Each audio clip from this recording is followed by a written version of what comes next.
ముఖ్యమంత్రి రేవంత్ రెడ్డి సౌత్ ఇండియాలో క్యాంపెయిన్ చేస్తూ అసలు వైస్ ప్రెసిడెంట్ పోస్ట్ ఇలాంటి ఏ కీలక పొజిషన్స్లో కూడా సౌత్ ఇండియన్స్ లేరు, ఎందుకు సౌత్ ఇండియా నుంచి ఎవరు రావద్దు, ఈసారి సౌత్ ఇండియా నుంచి వస్తున్నారు అంటున్నారు. ఫండ్ అలొకేషనే కాకుండా ఇలాంటి పొలిటికల్ రిప్రజెంటేషన్లో ఓన్లీ కిషన్ రెడ్డి ఉన్నారు అని ఆయన ఆరోపిస్తూ BJP south India will reject BJP అంటున్నారు. దీని మీద మీరు ఏమంటారు సార్?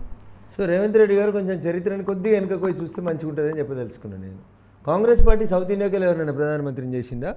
అయిన ఒక ప్రధానమంత్రి చచ్చిపోతే కనీసం శవాన్ని ఏఐసీసీ ఆఫీసులోకి తీసుకురాలేదు కదా మీరు. ఒక్కొక్కరి పేరు మీద సమాధులు కట్టి 20 ఎకరాలు రాసుకున్నారు కదా మీరు మీ కుటుంబ సభ్యులై. మరి ఎందుకు పివి నరసింహారావు గారు బహుభాషా కోవిదుడు, మీరు అసలు కాంగ్రెస్ ఈ దేశాన్ని పాలించలేదనుకున్న దుస్థితి లోపల సంకీర్ణ ప్రభుత్వ ధర్మాన్ని నిలబెట్టినటువంటి నాయకుడు, ఆర్థిక వ్యవస్థ చిన్నాభిన్నమైపోయి ఈ దేశం ఏమవుతుంది అని అనుకుంటే ఈ దేశ ఆర్థిక రంగాన్ని సంస్కరించిన ఒక గొప్ప మేధావి కదా పివి నరసింహారావు గారు.